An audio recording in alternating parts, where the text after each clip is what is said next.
everyone, it's Natalie, also known as Knitty Natty. Welcome to episode 191 of the Love and Stitches podcast. It's kind of been a week as far as my knitting goes. There was a point on, I think it was Saturday, where every single one of my 3 projects was stuck in some way, and I was without anything to knit on for like half of an hour before I went to bed, which doesn't sound like all that dramatic, but I'll get into the details of why each of those projects were kind of stuck. It varies in degrees of intensity, and we'll talk about all of that in the projects section. I also wanted to just address some of the audio issues that we've been having for the last 2 episodes since we came to Tennessee. The first thing is that I am in my parents' house right now. I will be for the next couple of weeks, and we're just kind of trying to figure things out in a new environment. That's why I'm wearing a microphone where I used to not wear a microphone. The other thing is I am sitting in a room that has air conditioning, which is like all the rooms in the house, but this is the best room that is the quietest. And usually I turn air conditioning off when I'm recording anything because air conditioning just really messes with audio. But I can't do that here because if I turn off the air conditioning, it turns it off in the whole house, and it's like 90 degrees here in Tennessee. That just wouldn't be fair to anyone. So we're just gonna have to bear with it for a little bit. Hopefully it's a little bit better today. We have finally, we think, figured out what was going on with our microphones. FYI, I did not know this, but if you have any kind of digital device, you need to be checking for updates. I mean, my phone just tells me when it needs to update. Other things don't. So Kent was kind of making fun of me that I didn't know I needed to check for updates on my camera and check for updates on my microphone. So he updated this microphone. It should be better now. I'm also going to record in smaller bits, so fingers crossed that works. But the exciting news is that we've actually ordered a brand new camera, which will be just a step above the one I'm using right now, that I've had now for maybe 2 to 3 years. So I'm really excited to go that next level up. And this one will have a place to actually put in I can't remember what kind of microphone it's called, but it's one that's like facing towards you on the camera. So the audio should get a lot cleaner then. Maybe we'll even have it ready for the next podcast episode. I understand if audio is really an issue for you. For me, it's very bothersome to have other noises in the background. So anytime we're in a new environment, which we're going to be in a new environment here in just a couple weeks when I start podcasting from our new home, our van, maybe just give us a couple tries to get it figured out. And if it's really awful in the first couple of ones, just put your captions on and turn me down. I won't be offended if you need to skip an episode or something. Last thing, I am wearing a new shirt. It just came in the mail. This is some of the new merch that we're gonna have for members next term that they can purchase. I'm kind of testing out this new logo. I don't know if I'm gonna make a switch on my branding. I always get bored with my branding and never really have loved it, but I'm really liking the one that Kent has made for me here. I think it looks really cute. So if you're a member or you're planning to join us in August, you can look for these being available for you to purchase in all different types. I'm just wearing one of my favorites, which is the crop top today. It's so soft and I love it so much. All right, that's it for the intro. I have a little something special to share with you. Today I thought I'd give you just a quick little sneak peek of the van. It's really cute. We've got a little kitchen, kind of like an office sleeping area and a bathroom. We even have a little microwave and a big refrigerator. It actually fits a lot. And wait a second, what is this? Is it today's podcast sponsor, Factor? Factor already was amazing in our busy life, but now that we're going to be traveling full time and living in a van, it's going to be so essential to helping to make sure we still get healthy meals every once in a while that are super quick and ready to eat. I'm excited about the fact that we can kind of skip trips to the grocery store. We don't have to use a bunch of dishes that we now have to hand wash when we're prepping because there's no prep with Factor at all. Factor's fresh, never frozen meals are ready in just 2 minutes. All you have to do is microwave and eat. We have 6 yummy choices today. 4 of them include meat and 2 are vegetarian. I think I'm gonna go with one of the veggie options. What do you think, Kent? Vegan, mushroom marsala, or the roasted tomato and feta cavatappi? I don't think I've had this one before, so let's give it a try. 2 minutes later, and it's ready to go. With 34 chef-prepared and dietitian-approved weekly options, there's always something new to try. Plus, you can round out your meal and replenish your snack supply with 36 plus options of smoothies, juices, sweets, and other add-ons. My favorite are the smoothies. I love to have them in the afternoon or even after I'm finished eating a factory meal for lunch so that I can have something nice and sweet. They're really good. Head to factor75.com/natty50 and use code natty50 to get 50% off your first Factor box. I promise we're also going to do a full van tour a little bit later on, so enjoy the sneak peek for now, and let's head back to the podcast. We're going to start with the project that has been the kindest, quote unquote, to me this week, and that it's given me the least trouble and has been bringing me the most joy. I have switched it back over to this enormous bag that I've been using all throughout the first half of the year, anytime I've worked with something that is a bigger project that comes with an advent. So, you know, yarn management can be tricky with any kind of project where you're using multiple skeins. Honestly, it can be tricky if you even just have one ball of yarn. But when you have 24 tiny balls of yarn, I found that keeping them in a large bag and then in smaller bags within is my preference. And it works really, really well. And I can just take the project and the next couple of colors I need out into a different project bag if needed. So let's get myself organized here. I got quite a few things to show you. So let's just start with the name of the pattern, shall we? So this is the Musselburgh hat by Isolde Teague. This is my 7th Musselburgh hat, and every single one that I've made has been slightly different. The thing that makes this one different is that I'm doing one side in a solid color, and the other side I am doing manual stripes. I don't know if that's actually like a technological term, but it's not a self-striping yarn. I am striping this on my own, 3 rows per stripe, and I'll get to how I figured that out here in just a second. I just found one of my hairs knitted into it. I hate it when that happens. Feels so gross. So where I left you last week is actually, oh my gosh, I'm so proud of my progress on this hat this week. I really want to finish this before we start traveling because I don't want to bring this whole thing around with me. It's obviously takes up a lot of space. I don't have to have it this bulky. It could be more compact, but I have leftovers even still. This yarn that I'm using for the stripes, I made a whole blanket for our dog, Toaster, and I had leftovers and I wanted to make something for my husband, Kent, because the yarn is Pokemon themed. And even still, I have leftovers from it that I'm going to be giving away. I think I might actually give it away with the other half of this black yarn, so that'll be fun if the person wants to make a Musselburgh hat. They certainly don't have to. So last week, getting back to the pattern, I was all the way up here. I think I had just finished the crown increases. You can see my cute little Pikachu.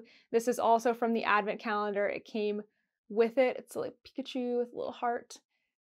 I'm using him as much as possible. So I just finished increasing for the crown, and I know this yarn is very dark, so it is kind of hard to see, but you can see the crown increases. Yeah, good job, camera. Looks so pretty. I've got lots of little doggy undercoat hairs in here. They're not from Toaster, they're actually from my parents' dog. So this yarn, the black yarn, is from Fangirl Fibers, and so is the advent calendar. And it is an 80% superwash merino, 20% nylon. I think it's a 2-ply. Yeah, it looks like a 2-ply.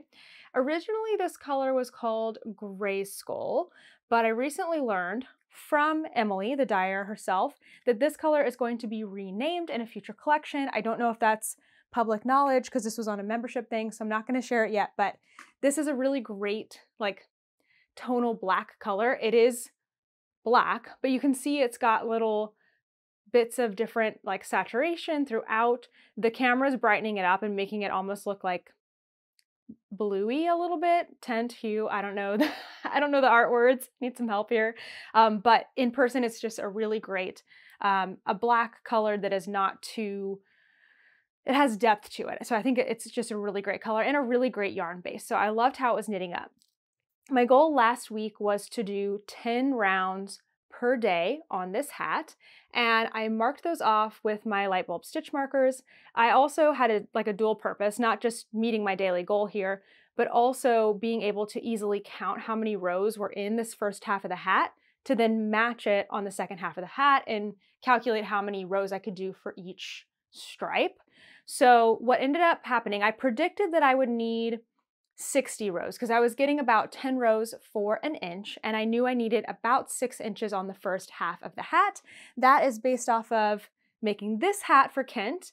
The only thing about this hat, this one is also a half and half, but I did half rib and half stockinette, and obviously 2 different colors. The thing about this hat is I was running really low on the solid green, I think. And so I couldn't go quite as long as Kent wanted. Like we went just to hit like the bottom of his ear, but he wants the hat to go a little past his ear. So what I did with this one, since I had plenty of yarn, I had a whole 100-gram skein of this, is I did a try on. I actually have a picture of Kent trying it on. So after I got to those 6 inches, I knit the next round on to a 32-inch circular, which is what I did the crown with. And that way he had plenty of leeway to try it on. And I didn't have to like waste any time. It really doesn't take that long to put these types of things like on a tube or on a string, but it definitely takes longer on a string, on yarn. It definitely takes longer than it does to knit around. So when I transfer over to a longer needle, I'm actually knitting around. So I did one whole round knit, he tried it on, and then to get it back onto my 16-inch circulars, I knit again. So I feel like I wasn't wasting any time. It's the little things that make you feel like you're just being really productive, right? So I did that. He said I wanted about, this much longer or something. And so I figured out that that was roughly 1/4 of an inch. It wasn't a super long way, and I hope maybe that it will stretch a little in length when I block it. And I don't want to go too far because he doesn't want a slouchy hat and I don't want it to become a slouchy hat. So I added 3 more rows to the length for a total of, no, that's not true. Hang on, I have this information in my project page too because sometimes I can't even keep it straight. I had 60 and then I did, where is this information? Can't quite find it. Maybe I didn't update it. I think I ended up doing 65 rounds, so 6.5 inches rather than the original 6 that I thought. So then I knew I need to match this on the second half of my hat. I need to do another 6.5 inches before starting the decreases for the crown. My other thing that I needed to figure out is how many rows could I put in my stripes. I have 31 colors to go through in this Pokemon Advent. And how many rows can I do of each color? I was really hoping it would be more than 2 because 2 is just so skinny. And I thought I guess in the back of my mind, once I confirmed I could do 3, I realized the whole time I wanted to do 3 rounds because it just looks almost like it's a self-striping. It's just so tidy and nice and fun. So I'm really pleased that it turned out this way. So what I did is I was easily able to count with these how many rows I'd done on the first half of the hat. Just drop my, I have like the ball of yarn I'm currently working with inside of here.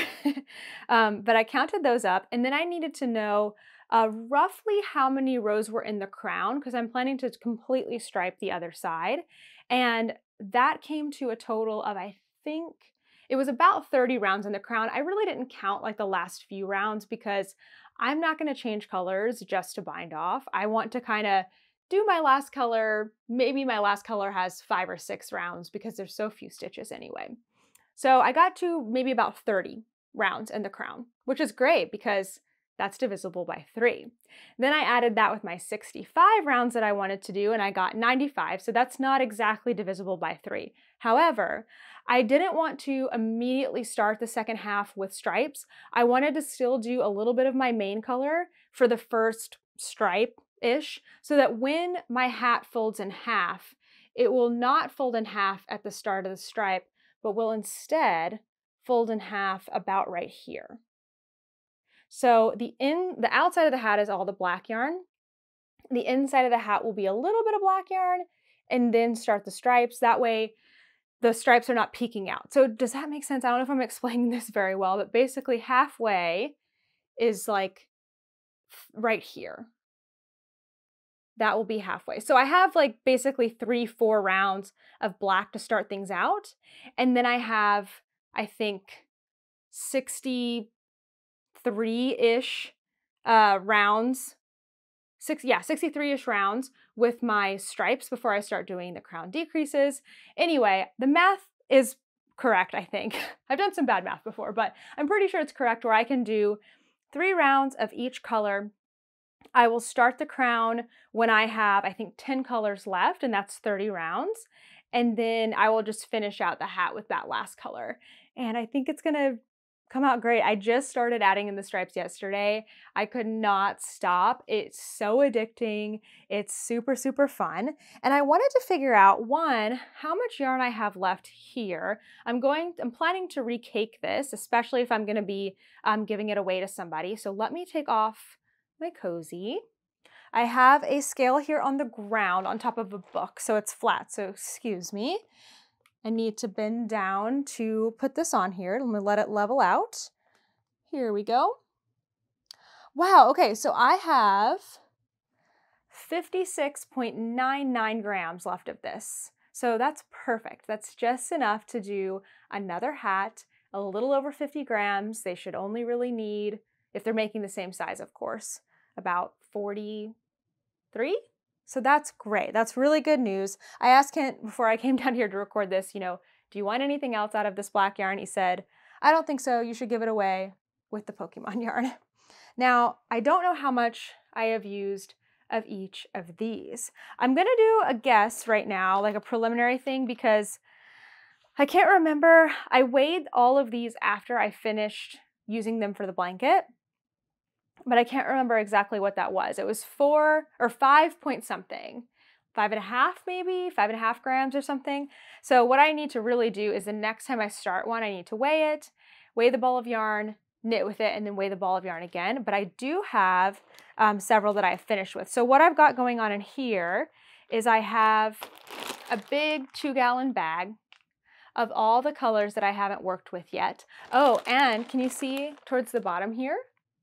That's really awful to see. See how there's some different bags in there? Those are the ones my friend Melissa sent that I shared last week. So I've got all of the things contained with their ball of yarn, their Pokemon card, and their Pokemon charm. It's all ready to go. And then when I finish one, I'm just throwing it into the bottom of my big bag. So here's one that I've already finished.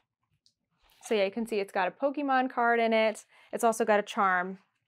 And then I have about this much yarn left. So this is going to be the moment of truth if this kit will be able to be used for something else. So I think it was 5.5.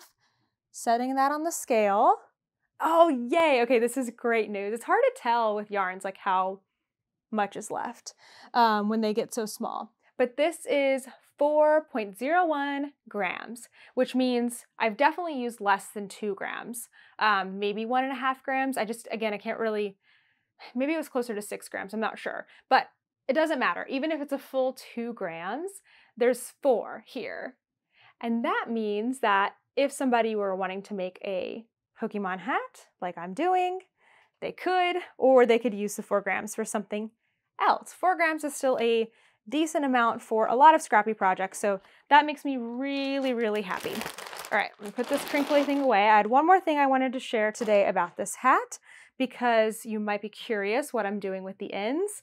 This is a lot of colors, 31 colors, 62 ends. That's a lot. So it looks really messy right now. Oops, sorry. Didn't mean to kick ya. Let me get this ball of yarn out of here. Okay, it's messy looking right now because I haven't trimmed anything because I wanted to show first. So I wasn't sure exactly what I wanted to do. Can you see what I've done there? I wasn't sure exactly what I wanted to do with this. At first I thought maybe I will knit over my ends because that's really fast for me. I really like that. But then I realized that that would be, if you're knitting over your ends once every like once in a while, like every 20, 30 rows, it's not noticeable. But if you're knitting over your ends over and over and over, it can be kind of noticeable. It can distort your stitches. And I just didn't want to add any bulk or anything to this project. I know that the stripes are going to be on the inside, but the beautiful thing about the Musselburgh hat is it is a layered thing. So it's the inside here, like what's the inside of my knitting, is not even going to be accessible once this whole thing is done. I'm going to knit, you know, basically another half of the hat, another crown, and close it up. And everything that's inside, it won't be touching anything, it won't be poking out. It's super great. When you finish the hat, the instructions actually say, like this will be on the other end, take your end, poke it through here, pull it through, and then just leave it on the inside. Because again, you're not gonna see it. So I decided that because I didn't want to have bulk or anything, I am going to knot my ends. It's not something that I normally do or even maybe would normally recommend, but because they're going to be on the inside, they're not going to be visible. And the other thing I wanted to kind of test out is, would you be able to feel them? Like, would it be bothersome? And I mean, if I'm going like this over the knots here, of course I can feel them. But then I doubled up my fabric, like how it's going to be in the hat, like so. And then you really don't feel them. Like you have to be feeling for them. And I think especially being on the head where it's not like here, like pressing into your head. It's like, it's probably going to be on the back or somewhere on the inside. I don't think Kent's going to feel it at all. So the way that I've knotted these is I'm taking, this is actually a great example where the main color and the first color are together. I'm taking the two colors that are right next to each other. I'm holding them together and I'm doing, I don't know, an overhand knot where you do like this. Oh wait, you can't see that. Like this and tie them like that. Okay, let's see if I can show this. Like that, right? Where the two are held together. I'm gonna undo that before it actually gets knotted because I already made my knot. And I'm doing it like after I've already made sure that I've tightened things up here. I don't want it to be too tight, and I'm not doing anything about my jog here either. I'm just leaving it alone. That way, what I really want to prevent is the stitches where the ends are touching, like or ends are attached to, don't come loose and look loose, because at that point I won't be able to tighten them because the ends will be on the inside of the hat. So I'm just doing that one knot and leaving it alone. The reason I didn't want to tie the knots in a different way, like take the two and tie them together like that, is because I was worried the knot would poke through to the right side, and I definitely don't want that to happen. So now that I've shown you, maybe I'll take a picture for my Ravelry page, but now I'm planning to cut, probably leave maybe this much, maybe like 1.5 inches, and just leave it in here. I don't want to leave all of this because I think it will add some bulk, but I want to leave a little bit just so that it doesn't, it's long enough to like lay flat inside the hat and not poke through, but it's not too long to cause any bulk. That's my plan. And I'm just knotting these as I go. Now I'll start cutting them as I go. So this color that I just started, you can see I've only worked a half a round with it. I won't knot that until I get to the next color. So I have a little bit to go. That was a lot of explanation, but I've done a lot on this hat in this week, and it's been so just peaceful. It's been working out. It's been making me happy. The only stall, I did say I had a stall on all of my projects. The only stall I had on this one is that I had gotten to 6 inches, I guess on Saturday night, and Kent was already sleeping. So I couldn't have him try it on to confirm if I could stop there and add my stripes or not. So I'm glad I waited till the next day because I had to add some rounds in, and it all worked out great. The entire family is now in the living room now, so sorry if you can hear any background noise. I am recording the podcast quite late today. It's already 5 o'clock, so that's on me, but we had a lot of craziness going on today. This is just when I could get it done. Let's go next to the only other project I worked on this week. I put a lot of hours into the hat, but I was really excited about how much I was able to get done on my tank top this week. This project is not treating me as nicely, but we'll get to that in a second. Let's talk about the good things first. So this is the mini mock neck tank by Jessie Made Designs, and it's really looking like a whole garment now. It's so pretty. I'm loving the color.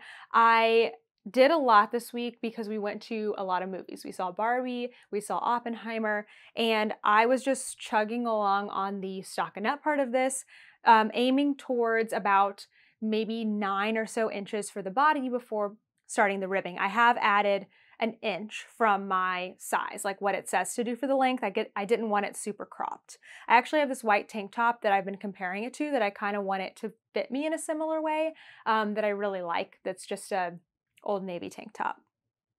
So I did about whatever, this is my plastic marker that my friend Rebecca made and gave me from her 3D printer.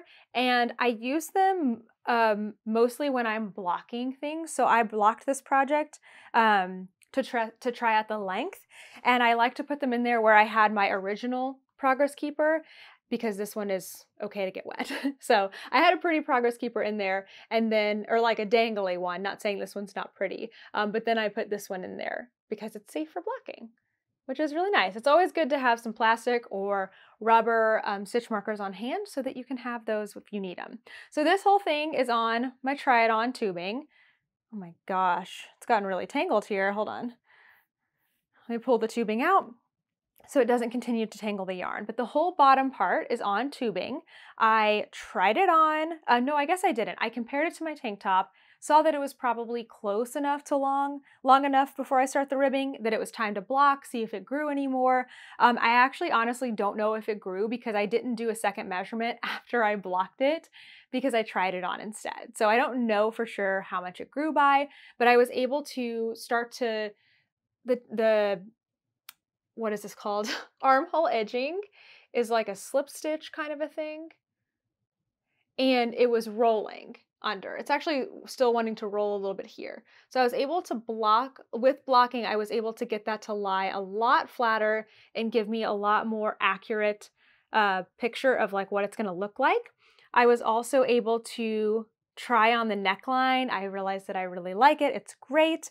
The length is almost there. I need to add about another 1/2 inch of stockinette. Then I'll be able to move on to my, like, I think it's 1.5 inches of ribbing or something. So all seemed really, really good. But then I looked a little closer. I kind of knew this might be a problem. I actually said it in one of my podcasts. I said, I feel like the armhole is getting really, really big. The front part of the chest is knit longer than the back intentionally. The shoulder seams don't rest exactly on top of your shoulders. They're more back here. But I think that just didn't work out for me. Or maybe the whole armhole is just too big, or maybe my row gauge is too big, or maybe my size is too big. Whatever it is, I have too much fabric between here and here. And it is obvious. So I took some pictures to show you because I'm not going to put this on right now. But in these pictures, you can see I took a picture from the front and from the side that there's just like this extra fabric that just bunches up at my, like right above my underarms, and there's just too much space there. So I felt really sad after that, especially because I was feeling on like such a high from getting so much of the body done. I thought, oh my gosh, you know, I blocked it on maybe a Thursday, and I thought, it's dry, it's a Saturday. Saturday is where it all went to, you know what? I was like, it's dry, it's a Saturday. Maybe I could even finish it before the podcast, before I record the podcast on Monday. You know, I could start on the ribbing, get that done. Yeah, I ended up not doing anything else on this because I still haven't really decided what I want to do. So, of course, I could leave it be. That's option one. Leave it, except that it's not exactly fitting great. And that's probably what Natalie from the past would do. From a couple years ago, Natalie, I would say, I've already put all this time into it. I don't want to fix it, right? But now I have a different point of view, and I'm thinking, I've already put all this time into it. It's worth making it right so that I enjoy it. So I'm trying to operate with that. Sometimes it takes me a couple days break from the item to feel that way. And so I did. I didn't make any decisions that day, but I did do some thinking through on Instagram and sharing some things about how it's fitting and all of that. And you all gave me some good ideas. A couple people said to crochet around the armhole. I mean, you can kind of tell, maybe not. Maybe it's just because I have a vision on what the armhole typically looks like for me. So this seems very long. But I think you can kind of tell it's kind of long. So several people said that it's helped them in the past to do like a crochet slip stitch or just a round of crochet around the armhole to tighten things up. I think that's a really great idea. Why I don't want to do it on this is that I don't want to change the way the edging looks. I really like it. I also don't think that it just needs to be tightened. I think there's just an issue of extra fabric that crocheting around the edge would then bunch or just not give me the look that I'm looking for. So I think in this case, it's probably not exactly what I'm going to do. Some other people said to pick up fewer stitches here. This is the underarm. There's some ribbing here. There we go.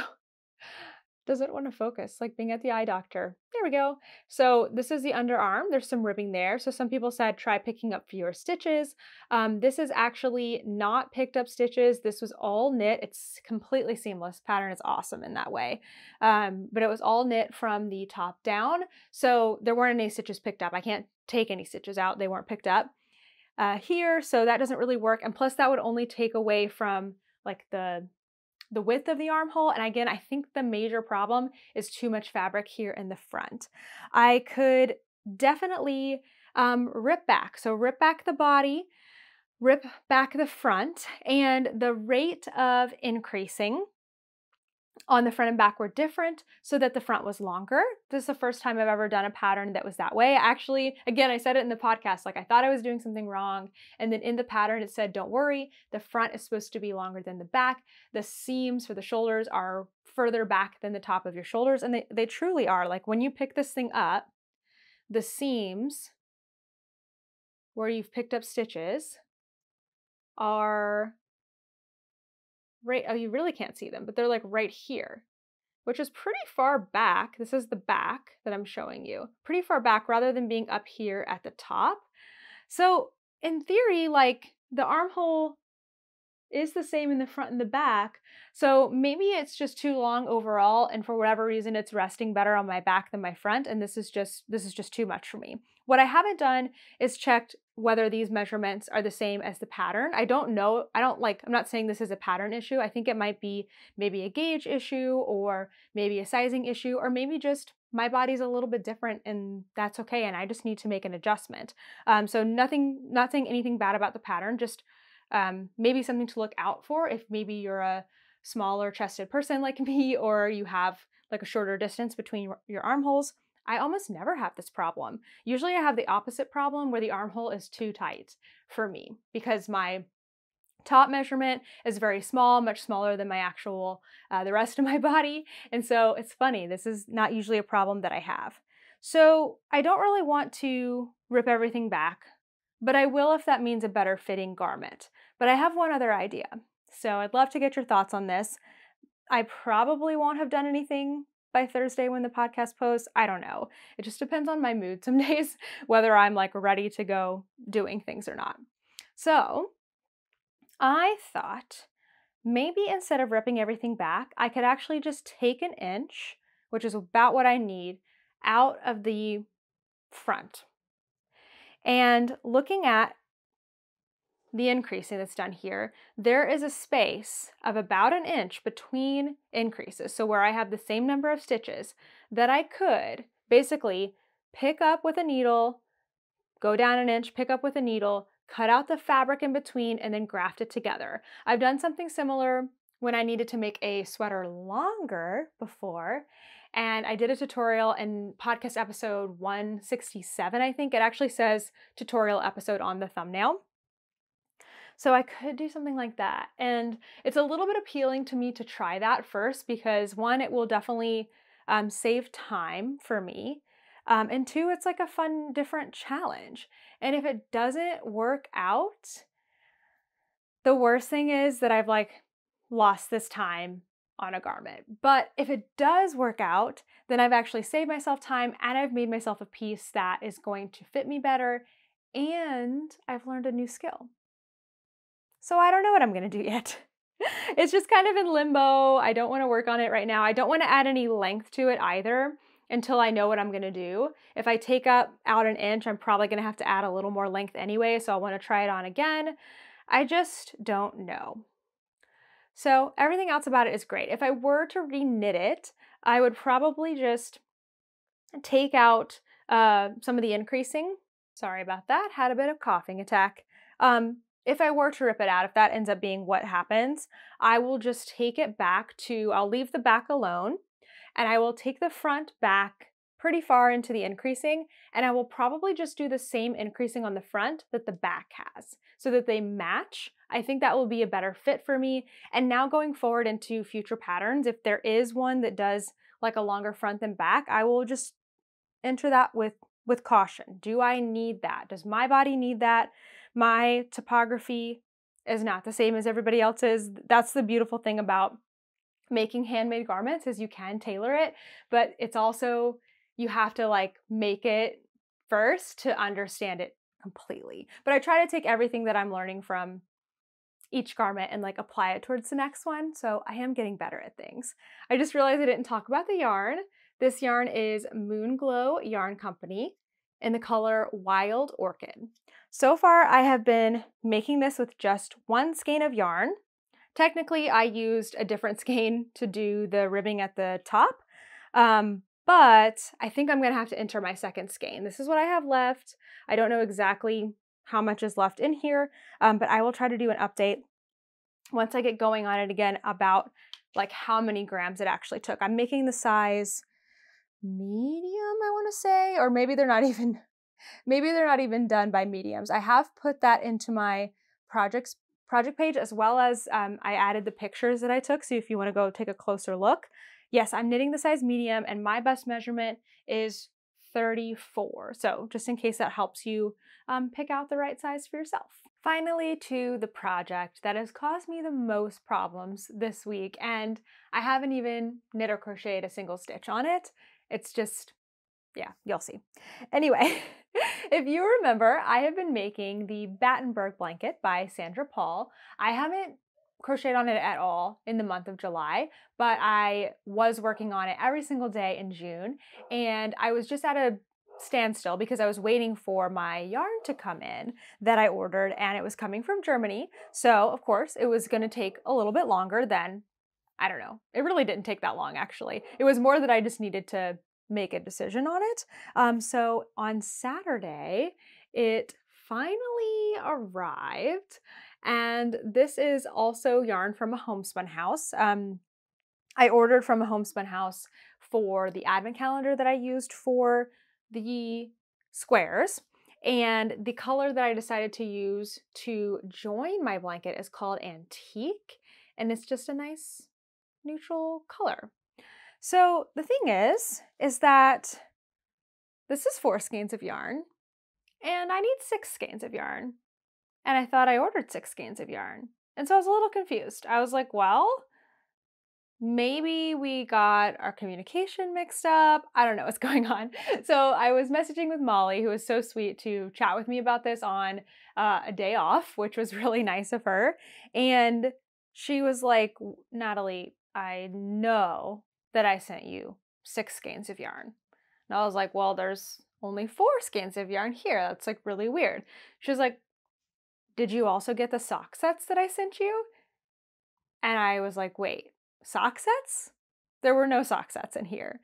And then it started to dawn on us that maybe something a little fishy had happened.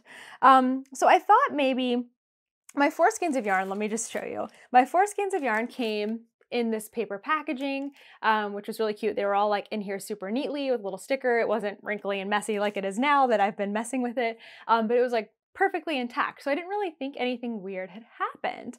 But the more I looked at the outer packaging, which is this lovely pink, the more I started to think, you know what? It does actually look like it was opened and then reattached. So I thought maybe my 2 skeins fell out, right? But then after learning from Molly that there was actually 4 more skeins in there, so there should have been 8, I'm realizing now, oops, that there was probably a second pack just like this one that is no longer in here. So I was very convinced when we were talking about it that maybe somebody had stolen it. And I maybe shouldn't have jumped to conclusions, because now looking at it, I'm not 100% sure. But there was a time where it looked like maybe somebody had cut the top of this. It was looking very wavy, but now I'm looking at it and I'm like, it doesn't really look wavy. Like, it only kind of looks wavy here. So I don't know. I am kind of curious. I just got another package today that was in like similar plastic packaging and the stickiness was loose. I'm now wondering if heat has caused the stickiness to, like, the adhesive to unstick, and an entire thing just came out at some point in the route. So it's really disappointing, because I feel really bad for Molly of A Homespun House because yarn has gone missing. It's not her fault. I feel sad for myself a little bit because I don't want to start my blanket with the 4 skeins, because if I need 6 skeins. I know I need 6 skeins because I've already crocheted through at least, how many grams of yarn? Where's my handy dandy calculator here? Like, if this is not a guess, like, I don't know how much I'll need. I know how much I need. I have made 6 squares that are 3 grams each, right? So that's 18. So I have 18 times 24 is 432. So I know for sure that I need 432 grams minimum. That's already over 4 skeins. And I also want to put a border on this. So I also need yarn to attach. Like, that's a whole nother thing. So like, I know that I need 6 skeins. And so we talked about it. Molly's so sweet. And she was like, you know, if it were me, I would probably not start with the 4 skeins on the blanket, because that was my thought. It's like, I could just go ahead and start attaching them. And then when my 2 more skeins come, I can just work with that. But with hand-dyed yarn, you just can't make it super exact. And so I'm gonna wait and get 6 more skeins and order those, get 6 more skeins, and have them all be dyed in the same time so that they all are as close a match as possible. I'm also bummed because now there's like sock sets floating out there that they're either lost and nobody's getting to love them, or somebody did take them and they're like, what? What are these?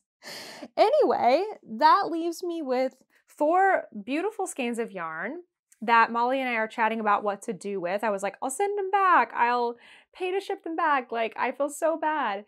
And she was like, you know what? Let's give them away. So at some point in the future, maybe the 200th episode, I'll be doing something fun to give these skeins away, because they are really beautiful and there's a ton of them. So that's the worst thing that happened to me this week.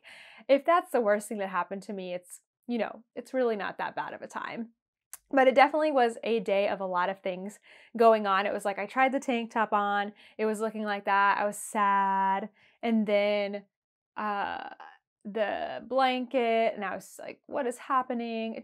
It was, all my projects were stalled out. So I was grateful for the hat, that it kind of kept me going through the week. So anyway, my plan for the blanket right now is just to keep it on an indefinite pause. I was really hoping to finish it before we started our travels, because then that's another big project that I would not bring with me, but would also be done. Of course, it can stay here at my parents' house. They are very generous with their space. It could stay here and wait, but it's like, I don't want to wait to finish it. I was excited to finish it at the beginning of July. I would have loved to have finished it before I left. Even if I'm not taking it with me, it would have been great for it to just be done. So I think what's probably going to happen is that the yarn, my new yarn, my 6 skeins of yarn, will probably arrive before we leave on our trip. Maybe they might not even arrive then, because they have to come from Germany.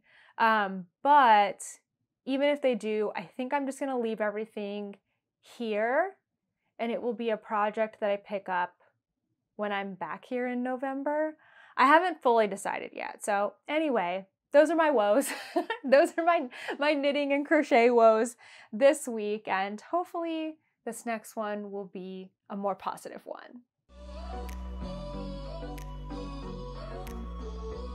In better news, I have some fun acquisitions to share with you. So the first one came to me in the mail. I knew it was coming, but I didn't know what I was getting. I had no idea what this was for. So a little bit of background as I pick it up. I was supposed to go to a knitting retreat at the end of June this year. And as you may know, June was when we moved from New York City here to Tennessee, and it was a crazy time.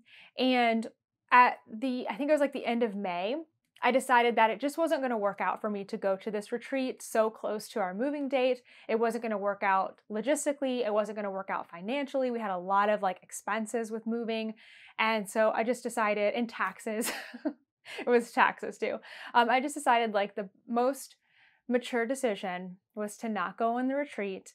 And I was just going to have to be okay with that.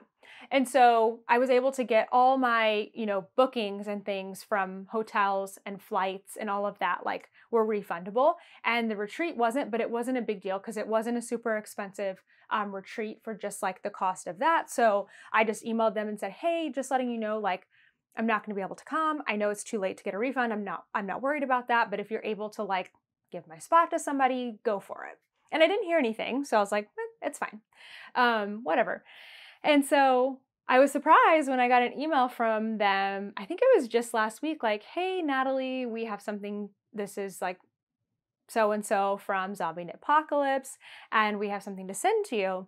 Can you just confirm your address? And like, I'm glad they asked because my address that I signed up with was my New York address. And then I have a new address here in Tennessee. And so I almost didn't respond because I was like, well, I'm sure they're sending this to everybody. And like, it's something like special after the retreat, which is really sweet, but like, I don't need any extras. Like, I'm trying to be minimal or about to live in a van. But then I was like, just respond. It's fine. And I don't know why I thought that. Anyway, I got the package today and I'm so glad I responded to the email. So my package was this amazing Black Pearl Magic bag. Oh, you guys know I love Black Pearl Magic. So this bag, I'm guessing, was part of the swag for the retreat, and I didn't get it because I didn't go. And I think it was so nice that they took the time to mail it to me. Like, they didn't have to do that. I'm the one who didn't show up at the retreat. I'm the one who didn't fulfill my end of the bargain. They could have said, hey, Natalie, if you want your bag, let me know. Well, you can pay to ship it. Like, none of that. They were just like, hey, we have this for you. We're going to send it to you. I just think that's amazing. Anyway, it's super cute. It's like custom, and it says ZK all over it. Zombie Knit Apocalypse. There's a piece of cardboard in there for shipping. And it's so cute. And I knew that people got this because my friend Beth went. And I saw her bag and I was like, wow, that's so cute. I didn't know it was part of the swag. I thought she purchased it there. And so I was like, wow, that's super, super cute. Like, I wish I had been there to buy one. And so now I have one. And I'm so excited. And it's so fun. So that was really happy mail today. There's also like other little extras I haven't even looked at. I literally opened this right before I sat down to podcast. So I wanted to include that in there and just shout out to the people that run Zombie Knit Apocalypse. You're very sweet. The reason that I didn't go to the retreat had nothing to do with the retreat itself. It was everything to do with the timing and the finances. So maybe I can actually get to go next year. It sounds so fun. Okay, other things I did know I was getting because I bought them myself. So we went to Super Summer Knit Together, SSK, this weekend in Nashville. It's another retreat, but we just went to the marketplace, Kent and I did, and we filmed a video. By this point, you might have actually seen it because it went up on Tuesday. But I got a couple of things there. I didn't get any yarn. I'm really proud of myself because there was a lot of yarn I wanted to get. But I had to keep reminding myself that my entire existence is about to be going to yarn stores in different states. And so I need to hold off. I also, last week, if you watched last week's episode, I just received 2 garment quantities of yarn. So I've got plenty to keep me occupied. But bags are always easy to buy, right? So this adorable bag is from Star Knits. And it is Pokemon themed, which I just thought I had to have because I'm making a Pokemon hat right now. So I actually have my next few colors in here. It's a really cute style. I've never had this box style of bag before. It's great for a really small project like socks or hat. Fits 1 skein of yarn. It unzips, and then you can set your cake upright in there if you want to. You could even set it this way and let it like on the table across from you, like so, and draw from it. It works great. It's got a really nice handle that is big enough to put my wrist through if I wanted to walk around while I'm knitting. And then it also has a key ring, so I could clip it onto my purse. I've actually clipped it onto my purse through this one already, and it's great. I love it. So I'm probably, the funny thing is that I already have a lot of project bags too. I already got rid of a lot of project bags. So I just wanted something. I'm not ashamed to admit I just wanted something. And I wanted to support people at SSK. And so Kent and I had a conversation, and he was like, you know, if you use that for my project for a little while and then you aren't using it anymore, he's like, I would use it to store some of my things. So that actually made me feel better about, you know, buying things when we're downsizing, that Kent might use it for something else after I'm done. Maybe he can put his toiletries or something in here. I don't know. But it's really cute, and I'm not giving it to him yet. It's mine for right now. The only other thing that I got at Super Summer Knit Together, which they gave you this tote bag, kind of like a grocery store, one of like the nicer grocery store totes. It was their 10-year anniversary, and that was great for shopping around. But I got some stuff from Tuft Woolens. I really like Tuft Woolens. I love sock soap. I also have plenty of this, but it's so fun to buy. So this scent is called Sugared Violet. Smells really sweet. Really great. I don't know how to describe it other than sweet. That's how I'm going to describe it. We met Martha, who makes the soaps, and she was super, super nice. I also got a, this says hand and body balm, because I've heard a lot of people really like these. And I thought about I'll just keep this in my knitting bag. I got a really interesting scent called Tattered Pages. It's not really like a sweet scent that you like want to maybe smell like I wouldn't get like a perfume in this, but it's like a comforting scent. It's supposed to smell like kind of like an old book, like a library. To me, it definitely smells like books, like pages in a book. It also has that like spicy, like smoking a cigar kind of thing. It doesn't smell like smoke, so I don't want anyone to think that, but like kind of that like ambiance you get from like an old library that's like really cool with like leather chairs, and like people are like the people have smoked a cigar in the past, or like have lit a fire or something like that, you know? I really like it. It's just it's like romantic in a way to me. And then Kent got a burnt sugar lip balm. So I need to give this to him. We haven't unpacked our bag officially yet.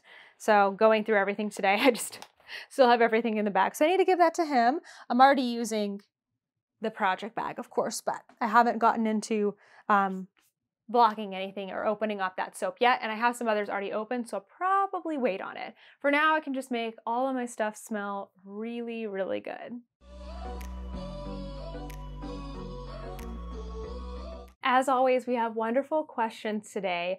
We're going to get to 3 questions that are all about short row heels or different types of heels for socks. We're not getting into any business questions today. I think that's true. Nothing like we've been talking about the past 2 weeks, so don't worry. This segment should be a little shorter than it has been the last couple weeks, but hopefully still packed with things that you're interested in. All right, this first question is from Manon Borst, 1910. How do you keep your knitting mojo up with all of the big life changes? I'm normally knitting every day, but since I heard we're moving and selling our current home, I haven't knit a single stitch. My head is just so full of stuff, I don't know how to keep up with knitting while so much change is happening. I think a lot of us can empathize with you here, so you're not alone in this. It's a stressful time, and it's just a chapter.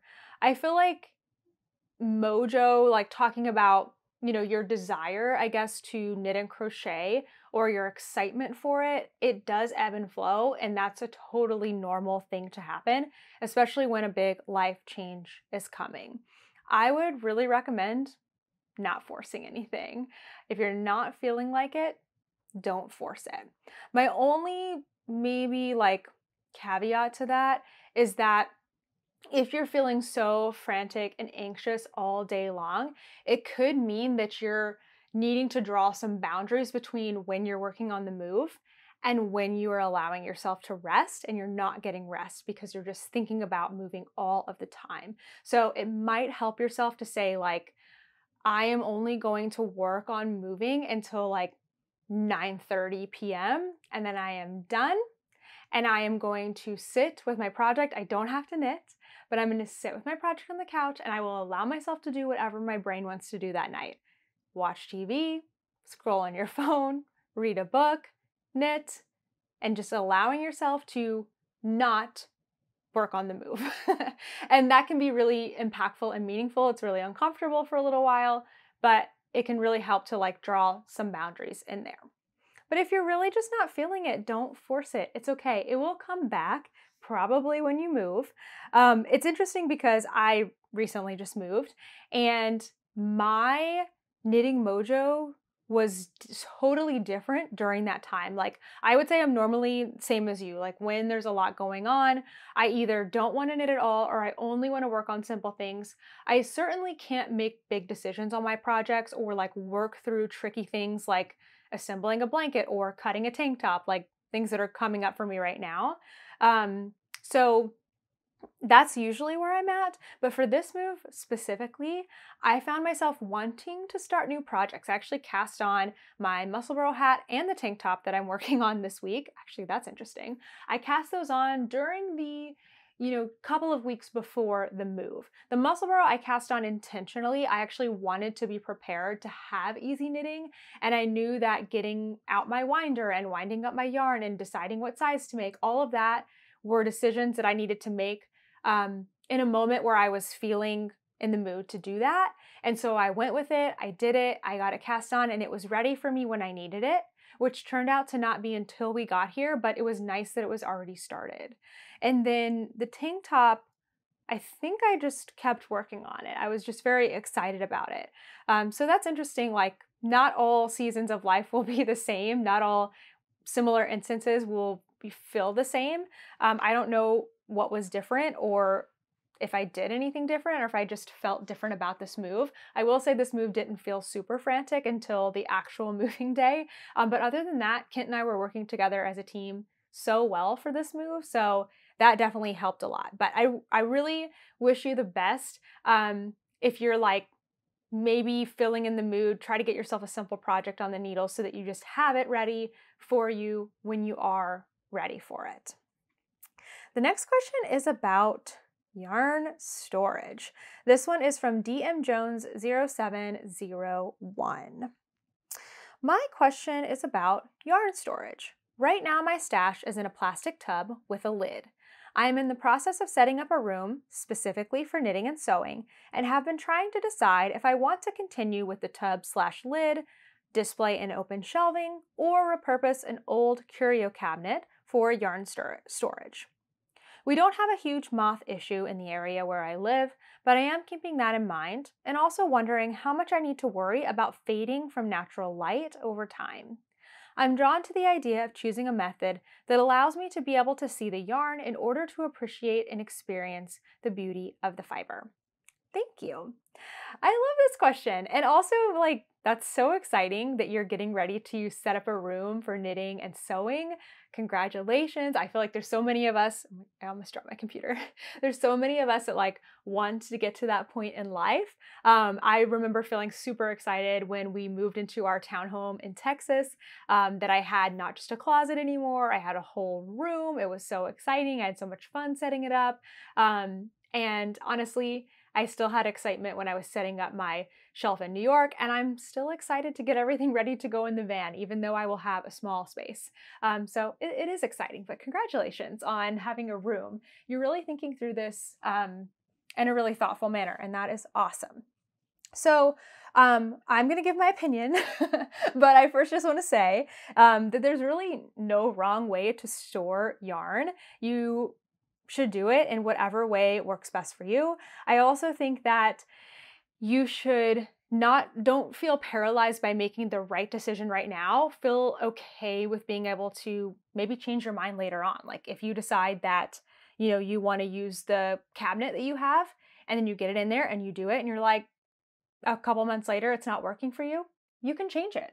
So you don't have to make like the perfect right decision. You can pretty much always change your mind later on, a couple months down the line, or immediately if you don't like it. So I'm a big fan of keeping yarn out in the open. I think it's really fun to see it. I feel like it's inspiring. I feel like it also helps you use it more if that is a goal of yours because you are seeing it. I would also say that I like to not keep everything out. If you have yarn that is caked, skeined in, what are those called? What are those skeins called that are, I don't know. If you have yarn that is basically 100-gram or 50-gram intact thing, I'm a big fan of like displaying those. But if you have leftovers or if you have stuff that is not inspiring to you, but maybe you use it for like gifting or with a whatnot, you don't have to store everything. Like if you're choosing to store yarn, that doesn't mean you have to display yarn. That doesn't mean you have to display all your yarn. I think starting like, it sounds like your cabinet might be a good way to go because it is open. I don't know what a curio cabinet is anyway, but you could start with that because you already have it. Take out everything that you are excited about out of your yarn tub and display that and leave the rest in the tub. You can do a combination. That can really give you a good feel of like what you're excited about making, maybe inform your future yarn purchases, things like that. But again, just have fun with it. Like I'm really excited for you that you're getting to go into this new space. I'm sure you're gonna play around with it a lot over these next few weeks and probably over the next few years and be constantly evolving it to fit whoever you are in the moment. Things change, so just have fun. Very excited for you. All right, the next 3 questions are all about heels. I'm gonna do 2 of them right away, I think. Yes, and then I'm gonna do the last one. So let's start with Kristen. I am new to sock knitting and I keep hearing the term short row heel. What is that exactly? And then the next question was actually about a short row heel, which is fun. It's from Monica. Have you tried the shadow wrap heel? If so, how does it compare to the Fish Lips Kiss heel? I like the shadow wrap heel a lot. Just curious if there's any reason I should try the Fish Lips Kiss heel instead. So let's start with Kristen's question about what is a short row heel. So there are many different types of heels that you can do for socks. A short row is one of the types, but it's an umbrella term. There's many different types of short row heels. Short row heels essentially do not have a heel flap. So in heel flap and gusset socks, there's this long straight piece that you knit, and short row heels do not have that. Instead, they look more like a wedge. See how I have this line coming down my heel? And if I had done this in a different color, the heel would start here and it would end here. It would be very square-like. When you look at the heel from the back, it's almost like a sock puppet. It's actually like a toe. That's exactly what it's like. It's kind of like a toe here on the back of your sock. But the way that you make it is with short rows. And short rows, if you've never done them before, there's also many types of short rows, are kind of exactly like they sound. Instead of going all the way to the end of your row or all the way to the end of the round, you stop short of the end of the round and turn around in the middle and work back across. So in a sock, since we're working in the round, sometimes from the top down, sometimes from the toe up, you're working around and around and around. And when you get to the heel, you stop and you just work on half of your stitches and you go back and forth. So you knit almost to the end of the first needle, stop, turn around, and then purl almost to the end of the needle, stop, turn around, knit almost to that stitch, stop, turn around, and your rows get shorter and shorter. You're pinging back and forth, but coming further in each time. And you have to do some type of a technique to not have any gaps. So the second person asked about the difference between the shadow wrap heel and the fish lips kiss heel, and if I have ever done the shadow wrap heel. I have never done the shadow wrap heel, but I've heard so many amazing things about it. I am a big fan of the fish lips kiss heel. That's what this one is. From what I understand, talking to people about them, they're really similar. The big difference in the shadow wrap heel is that it has something called a triple stitch, I think, in it, that some people say they actually prefer over the fish lips kiss heel. I think it's something to do in the corners, and I believe it might have an extra row or two. It might be slightly deeper than the fish lips kiss heel. I cannot say any of those things with certainty, but if you want to try the shadow wrap heel, I know who to send you to. Denise is the Earth Tones girl. She is on YouTube and has a podcast and has a lot of great tutorials. She did a whole set of tutorials called, I think it's called No Fear Sock Knitting. And in that, she talks about the shadow wrap heel. Denise is so synonymous with shadow wrap heel to me that I thought she was the designer of it. But then when I met her and we interviewed her for Sock Week last year, she was like, no, I didn't, I didn't design it. But she does teach how to do it and is a big fan of it. If you already do the shadow wrap heel, which is what you said, hold on, what was your name? What was your name? Monica. Monica, you said you already do know how to do the shadow wrap heel. Is there any reason to try the fish lips kiss heel? I mean, just so you know what it is and you can know what your preference is. I am going to guess, though, that you'll probably stick with the shadow wrap heel if you try the fish lips kiss heel. Again, talking with people in my membership and my Perfect Fit Socks course that have done both, I think if they've done the fish lips kiss heel first and then try shadow wrap, there are some things in shadow wrap that they like more, so then they start to do the shadow wrap heel because they already have the basic skills to do it. I don't know how it works in the reverse, if you've already done shadow wrap and you try fish lips kiss heel, but it doesn't hurt to try a new thing, and then you either learn something new that you really like, or you learn why you really like the first thing. Neither one of these heels are inherently better than the other one. It's just a matter of preference. I love fish lips kiss heel. I have it memorized, and that's the really only reason why I've never tried shadow wrap, because I already know how to do one that I like a lot. One day I will try it, though. I need to push myself to try new things. We have one more question about heels. This one is from Joanne Garfoot 4279. Hi, Natalie. Now that your business and livelihood revolves around knitting and crocheting, hold on. Oh, wait, this is actually, sorry, hold on. This is actually a little bit of a different question. I forgot that this question was in there first, but there is a sock knitting question in it. We'll just answer both. So starting over. Now that your business and livelihood revolves around knitting and podcasting, etc., has it taken any of the joy and fun out of it for you? Also, as a new sock knitter, completely your fault, now that I'm obsessed, I'm so confused by all the different heel options. Afterthought, forethought, fish lips kiss heel, short row, heel flop, and gusset. The choices blow my mind. Do they have different functions, or are they purely personal taste? I adore your podcast and can't wait to have another one to follow when you start your new adventures. Thank you so much. Okay, let me address the sock question first, and then we'll get back to the other one. So there are many different types of heels. I would say that the heel flap and gusset is the most traditional. It is usually, well, I can't say that anymore. 10 years ago was probably the one that was taught to most sock knitters. Short row heels have really taken a run for things. I have a preference for short row heels because they don't change your stitch count most of the time. They don't change your stitch count, so it's really easy to do them, go into the next thing. They look really good in a contrast color. They are, if you're comfortable with short rows, they're pretty easy to add into every single pattern, every single sock pattern, and you don't have to pick up stitches. That's why I like them. Some people say that they don't like short row heels and prefer heel flap and gusset because they like the fit of the heel flap and gusset more.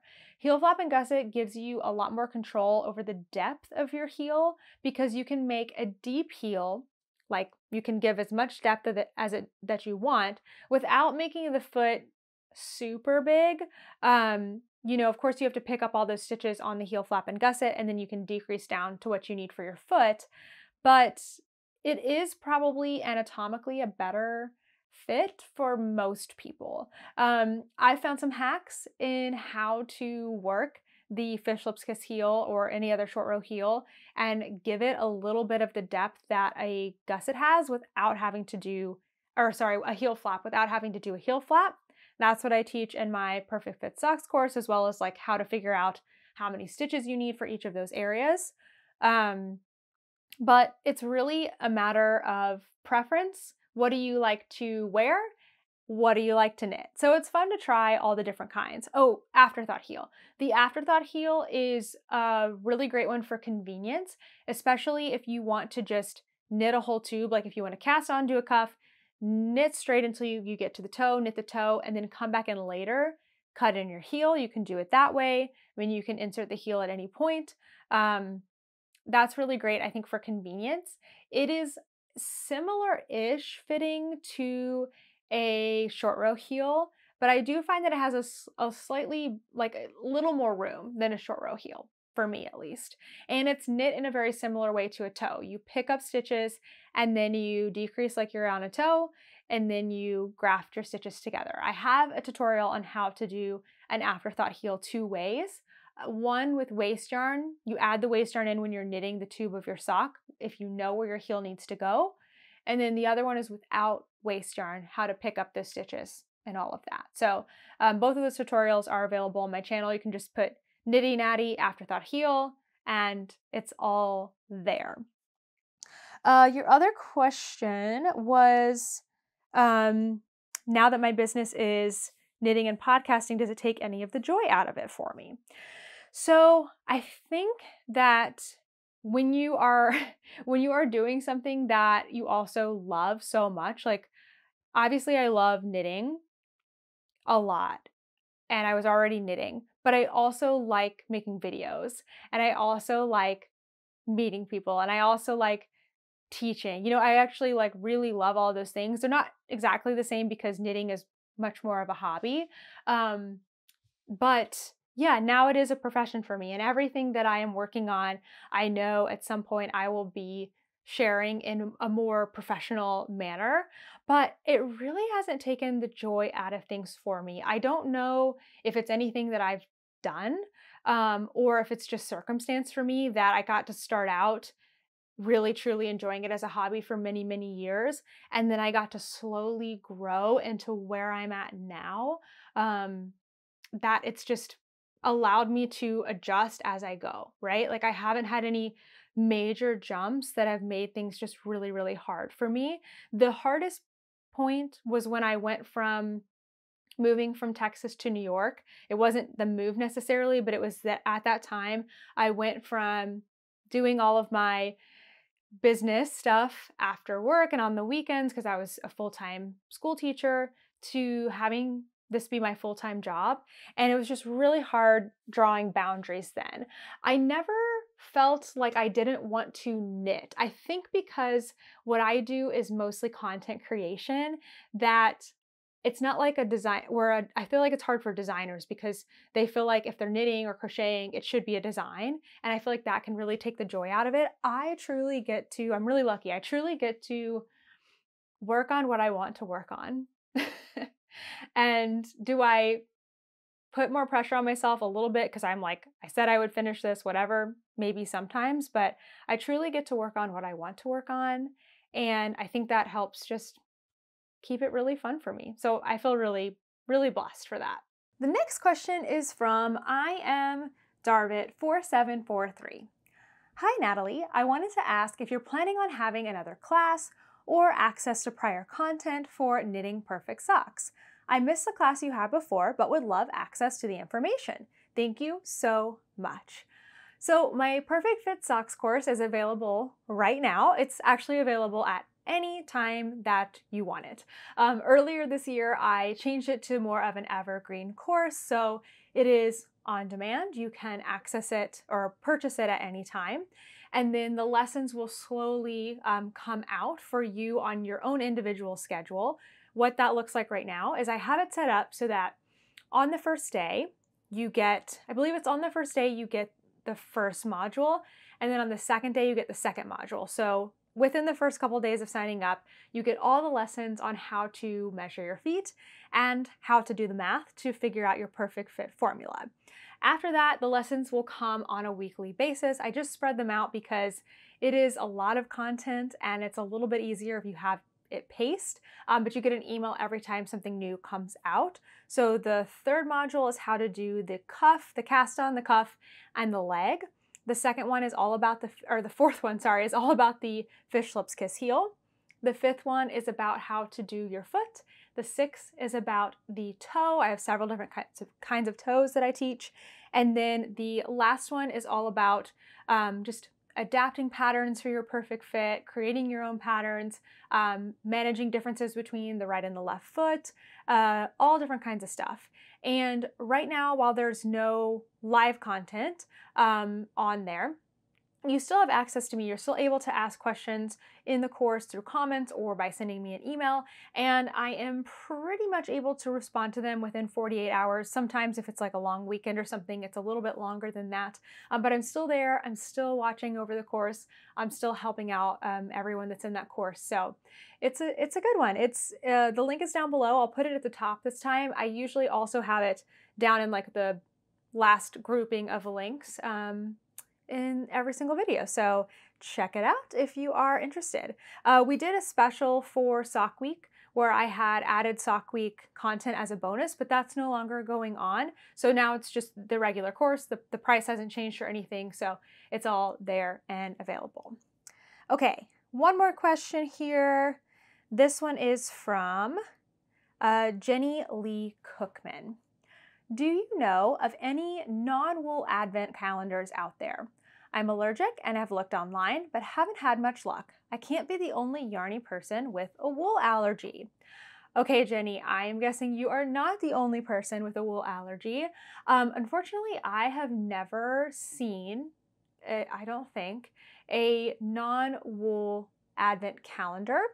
Obviously, wool is a very popular modem for knitting and crochet, and for indie dyed yarn, wool is really great to dye, but it is possible to dye other fibers. I just haven't ever seen it out there. So I wanted to take this question on, not because I knew the answer to it, but because I'm hoping that somebody out there does have an answer, knows either a dyer that's already offering this or a company that's already offering this, knows a dyer that works with a lot of non-wool fibers. Let us know. I'm curious if you are also allergic to other animal fibers, or if maybe you can work with things like alpaca maybe, and maybe there's somebody that does that. I don't know. But if you have any information about non-wool advent calendars, leave it in the comments so we can help out. Jenny, or maybe Jenny Lee is your name, and anyone else who has a wool allergy. Thank you for all your questions today, as always. If you do have questions for me that you want me to answer on the next podcast, leave them in the comments, but in the front, put #question so I can know to look for your question and hopefully answer it in the next podcast episode. The newest video this week is our Super Summer Knit Together vlog, I guess you could call it. So we went to Super Summer Knit Together, SSK, to the marketplace over the weekend, and we were able to tour several vendors' booths. I think we went to like 9 booths, and just give you a really good picture of what the SSK marketplace in Nashville is all about. So if you enjoy seeing different yarny events online, checking them out, seeing what they're like before you decide if you want to come, or if you're close to Nashville, there were people from all over. The furthest away, somebody came from the Czech Republic. They were there for the retreat, not just the marketplace.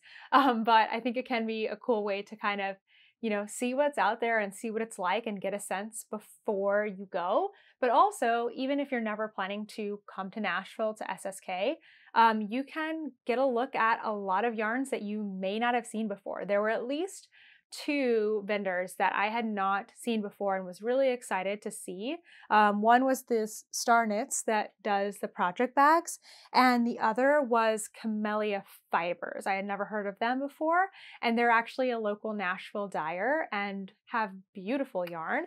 And so I have all the shop links for all of the people that we saw in that video in the description box. So if you like to online shop and you just want to see, somebody show it kind of in person, a little bit different than a photo, then you can see all of that on there. Next up, I believe next week I will be finally doing my sock drawer tour. If I can find the space here. I've been saying I want to do this video for like a month and I keep pushing it off and other things keep coming up, but I really want to go through my socks. I have two 2-gallon bag, like 2-gallon Ziploc bags. I have two of them that have hand knit socks in them. I don't need that many hand knit socks. I make my socks differently than I did 8 years ago. They fit me better now. I know what I like now. So I need to let go of some. So I want to do kind of like a parade of socks. And I've done this a couple times before, but it's been a few years. And just show off all the socks, share some things about socks with you, and kind of give them like a little tribute before sending them off either to donate to other people or maybe to like fabric recycling. I haven't decided exactly what I'm going to do, but that may be the video for next week, or I may change my mind. I don't know yet. As far as events that are coming up, the first thing is the Great Tennessee Yarn Tour, which is a yarn crawl. It is its annual year, or that's not the right word. I can't remember what I'm trying to say. It's the first year that they're doing it. I believe there are 13 yarn shops involved. They're kind of in like middle to East Tennessee. I think most of them are in East Tennessee. We are planning to go, provided everything goes well with our van and getting off on the day we're planning to go. I've bought my ticket. I don't know if you need a ticket to like go to the stores. I'm guessing they're not going to be like, you can't come in here and shop if you don't have a ticket. But if you are participating in the tour, you needed to buy like a ticket with a passport, and there's like fun little prizes. And there's also something I'm really excited about and why I really wanted a ticket is that there is going to be, I believe I read this right, mini skeins at each of the stores that are only available to people on the tour. And I'm like, but I need all of them. I want to collect them all. I want to collect all the mini skeins. So I think I read that right. I'm really hoping we get to go to all of the stores, and that's our plan, but who knows? So if you are participating in the Great Tennessee Yarn Tour, you just want to see what shops are included, I will leave the link down below. It starts August 4th and goes through August 27th, so it's nice and long, so you have lots of time to get to them. But as far as I know, tickets are closed already. They closed them up pretty early, like a couple of weeks ago. So I don't know what to say about that. You can still get all the information. They have a really great website, which is so nice to see. And I'm really excited for them and wish them the best of luck starting out this first year. Hopefully it becomes an annual thing. I don't know what I was trying to say first. What is the word when you're like inaugural? That's what I was trying to think of. Words. Other events, the Love and Stitches membership is opening up on August 1st to new members. We only have 100 spots, so make sure that you sign up for the wait list. The wait list, I'll leave that down below. The wait list, people who are on the wait list will get the email about 1 to 2 hours before I post it to the public. Last time we opened in April, I never ended up posting the sign up link to the public. I never ended up doing any advertising for it because our waitlist filled our 100 spots in one day. And so I wanted to give everyone on the waitlist a chance. So just an FYI, if you are interested, or even if you just want to hear more about the membership and make your decision later on, we'll open up again in December. So get your name on that waitlist and I will be sending you info so you can learn more about the membership. I am waiting to hear from 2 of my Knitty City winners that I announced in the last podcast. I have not yet heard from Joyce or Kathy. So if one of these two comments are yours, please send me an email, natalie@knittynatty.com, to claim your prize, and I will be sending that off to you very soon. Something to spell. That's okay, because we're ready to go on to our next segment. This week was a beautiful balance between work and rest. I was feeling really excited about these 2 days off I had, Thursday and Friday, which were so great. So essentially the week started off just really busy with work things, wrapping up sock week, getting all of the prize communications going, filming videos. I usually get all my videos filmed on like Mondays and Tuesdays, and it was busy. And then I knew I had rest coming, which was so nice. So on Thursday and Friday, I honestly still worked. I did a lot of admin work. I still had a lot of emails and other things to catch up on from moving. And so I finally got to like catch up on those things on my own time without limits. Like most days for me, I try to limit answering emails to 30 to 45 minutes in the morning and just get things answered as quick as I can, as many as I can. And so I've been doing that for, the time we've been here in Tennessee, trying to chip away at all my backlog of emails. And with those days off, I just let myself answer things at my leisure, and I got everything cleared out. It feels so good. So sometimes a rest day is also a just like get stuff done day for me. I thought I would do more knitting, but I didn't. I still did a lot of knitting, but I thought I would like get up and knit and read my book all day and watch shows, and I didn't do any of that. I spent a lot of time on the computer, but it didn't feel like a work day, if that makes sense. And I just, instead of beating myself up about it, I just let that be okay. And it felt great, and I feel rested. I did actually get to also have a lot of fun those days. On Thursday in particular, Kent was needing a haircut, and he was going to a place that was near Bliss Yarns, the yarn store that I love so much. And so he said, "Why don't you come with me?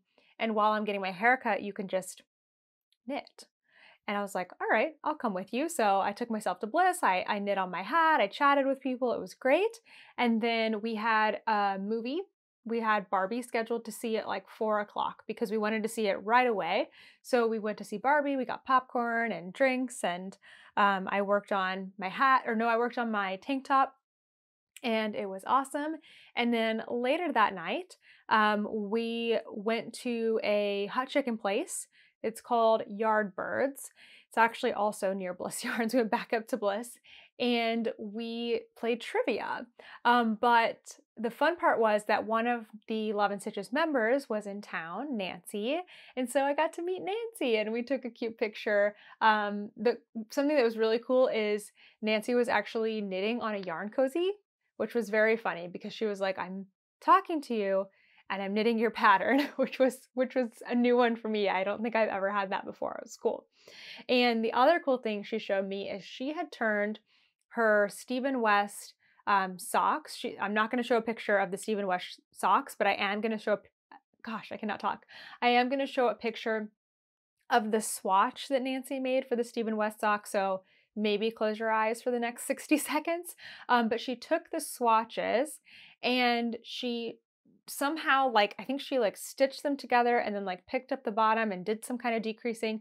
She turned them into yarn cozies. So you can see I've got 2 pictures here of what that looks like. And I thought that was so smart. So she swatched, she took the swatch information, she got what she needed out of the swatch, and then she turned it into something functional. I thought that was so cool. So thank you, Nancy, for sharing that with me. We had hot chicken. It was great. I really like this place. I worked on my hat, had a beer. Nancy wasn't the only one that came to join us. A few other people came from Bliss after that. Deb, the owner, my friend Drew, and my new friend Jessica, who works at Bliss. So that was really fun. And we ended up winning trivia. There was not a lot of groups there, and Kent pretty much answered all the questions while the rest of us tried to talk while we knitted. But we won. And hopefully we will be returning, and I cannot think of what I want to say right now. Claiming the trophy again, hopefully with my brother, and his wife this time. All right. We saw Barbie on Thursday. Then we saw Oppenheimer on Friday. Both movies I enjoyed. Are they the best movies I've ever seen? I'm not going to say anything more because they're really new and I know a lot of people want to go see them. I did enjoy like the hype around both movies and just that people were like excited to go to the movies again. I felt like that's happened a little bit this year, but not quite as much as it was like pre-COVID. So that was really exciting to see people get excited and go to a movie. I guess I feel like maybe that happened with Wakanda Forever. But it was like, that was almost a year ago, so that was a while ago. But anyway, it was just nice to see people excited. I got so much knitting done because of these two movies though, and I worked on my tank top in both movies. That's how I got all of that body done. I kind of wish I had not done that and blocked it a little bit earlier, and maybe that would make ripping it out easier, but what's done is done. I did enjoy the knitting. I also brought my hat with me because I've learned that if I have two projects ready for in the dark knitting, that means they're stockinette in the round. I can do ribbing, but I prefer stockinette in the round for in the dark knitting. That if I drop a stitch or split a stitch or do something and I can't figure it out, I can then switch over to the other project. I didn't have to do that, but that's because I was prepared. Whenever I'm not prepared, I always split or drop a stitch. And then I try to figure it out when there's bright flashes in the movie without being distracting. I really think it's important to be respectful when you're knitting in public, and conscious of like other people getting distracted. But for the most part, I'm able to just knit. I start knitting in the previews before the movie starts. So I'm like all set up, all ready to go. And my knitting does not, like if I was knitting in the movie theater right now, you would, from the shoulders up, not be able to tell. Like really try to be respectful about it. But yeah, it was great. I enjoyed my knitting in the movies. On, I can't remember what night it was, maybe Friday night, we went to dinner with my brother and his wife to a Vietnamese place near them. I had pho for like the second time ever in my life, which is wild that I haven't had it more often. I think it's because one of the first times I had it, it wasn't either that particular place or that particular dish that I got just didn't have a lot of flavor to it. And that just to me told me that I didn't like the dish, which I'm so trying to expand my views about food in general. Being with Kent has helped me with that.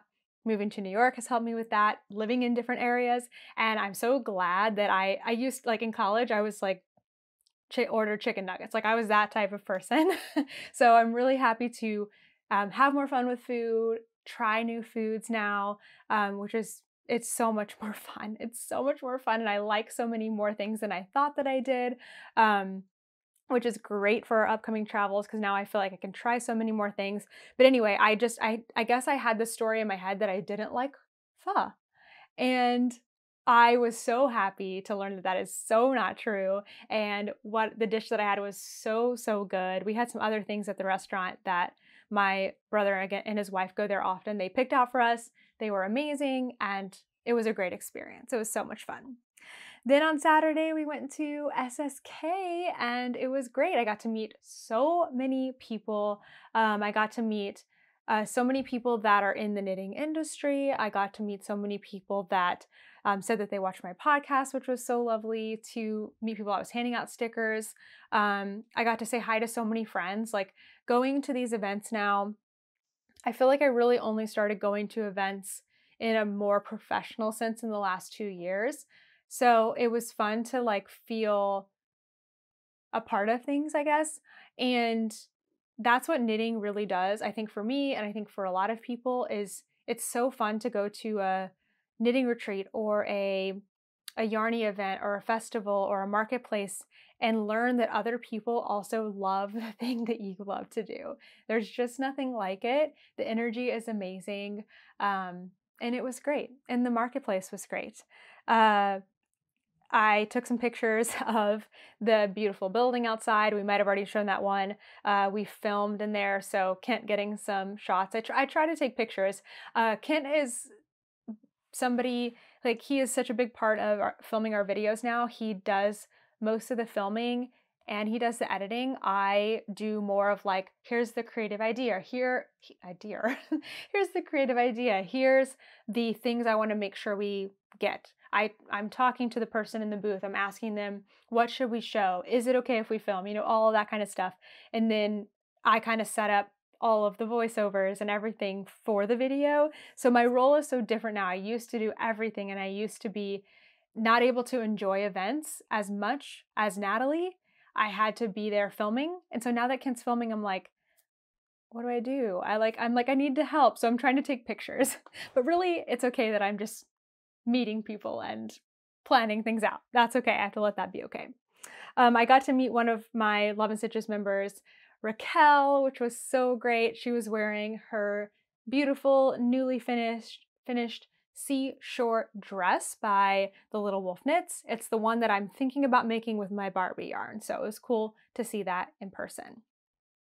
Okay, reading. I read a lot this week. I actually finished 2 books. One I had already started last week, A Very Typical Family by Sierra Godfrey. I finished that book. Honestly, I already kind of forget what it's about since I already read another book since then, but it was kind of a coming of age following one particular woman in her early 30s. It was a good book. It wasn't like amazing or anything, but it was a good story. The writing was all right. I hate saying that because like clearly it was a good enough book because I read it. Like I wouldn't keep reading it if it wasn't okay. But I thought it was good. And it was cool that it was part of this library read type of thing. So that was really awesome. The reason why I'm like, it was A Very Typical Family was like, okay, is because the book before that, Maybe Someday, I like couldn't stop reading it. Like I needed compulsively to know what was going on. And then the book that I already started and finished in the last week after that was called The Collected Regrets of Clover by Mikki Brammer. It was so good. Like it was so good. I wanted to read more. The detail, the way it was written, it felt easy to read, but also detailed. And I'm just finding that I like books like that. And also that it's okay that not every book is like that I read. I'm still enjoying stories, even if it's a slower read for me or if it's just not 5 stars, you know? So I don't know. I still feel like a new reader in some ways. I'm still trying to figure out like what my tastes are and what I like to read. And I like to read things that are not super heavy and deep. But yeah, they're really good. So this book though, I read it and I wonder if there's something about reading a book. Although maybe someday I borrowed it on my Kindle. But my friend Amy gave me this book. She got it as one of her book of the month books. So she read it. She said it was great. She thought I would like it. And at first I was like, I'm not going to like this. But then I read the inside cover. So I'll read it to you. If you don't want to hear this, then skip ahead 60 to 90 seconds. So here's what it says. From the day she watched her kindergarten teacher drop dead during a dramatic telling of Peter Rabbit, Clover Brooks has felt a stronger connection with the dying than she has with the living. After the beloved grandfather who raised her dies alone while she's traveling, Clover becomes a death doula in New York City, dedicating her life to ushering people peacefully through their end-of-life process. Clover spends so much time with the dying that she has no life of her own, until the final wishes of a feisty old woman send Clover on a road trip across the country to uncover a forgotten love story and perhaps her own happy ending. As she finds herself struggling to navigate the uncharted waters of romance and friendship, Clover is forced to examine what she really wants and whether she'll have the courage to go after it. That wasn't the end, but I'm stopping there. So things that I liked about this book. I really loved how it was like realistic but charming. I mean, there's still a happy ending, which I like at books, with books. But the other thing that was great about it is it was set in New York City, so I really enjoyed that. Just the little tidbits that you kind of pick up on when you've lived in New York. It was really fun. I liked the main character. I liked that she was, like I said, it's realistic. She was exploring relationships with a man, and he wasn't like everything she thought, and I like that. I like that it was like realistic, you know? I don't want to say too much because I don't want to give it away, but I really like that book. I would definitely read more by Mikki Brammer, and it was great. I would recommend. I have started, actually, so I finished this book last night. I think I read over 100 pages and stayed up till 1 in the morning, which is not typical for me, but I just couldn't stop reading it. So good.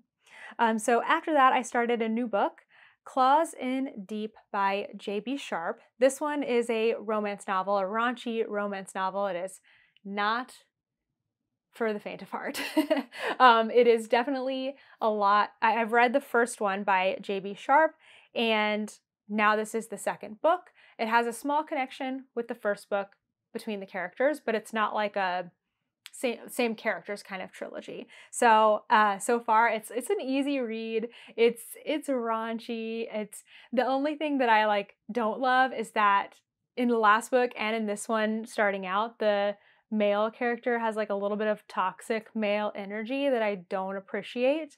But I think it's a little bit so that you can hate them and then get to love them. I don't know if I love that, but I'm enjoying this one. I'm enjoying the characters in this one a lot so far. I'm about 30% in. It's not a super long book, so it's like a fun, easy, raunchy little read. So it's a really small author, and there's somebody that is a knitter, which I think is super fun. So it would be great if you do like romance, you can support them. It'd be awesome. They didn't ask me to say any of that or get their book, but I did because I wanted to.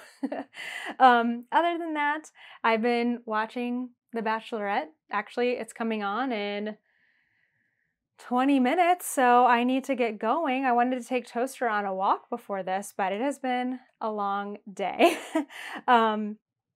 I also, of course, we went to see Barbie and Oppenheimer. Please don't spoil anything in the comments for anyone who hasn't gotten to go to the movies yet that wants to go see it. That brings us to the tip of the week.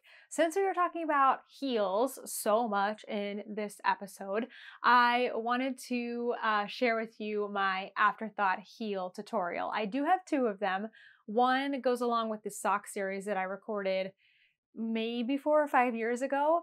It's an afterthought heel with waist yarn, but that's not the one I want you to go to first because you do need to know where you're going to place your heel in advance. There is another way to do an afterthought heel that's the more commonly thought of one where you don't use any waist yarn and you actually cut out a row of your yarn. And what's interesting is this afterthought heel technique, I mean, it's for afterthought heels because I show you how to pick up the stitches and then cut it and then knit the heel, right?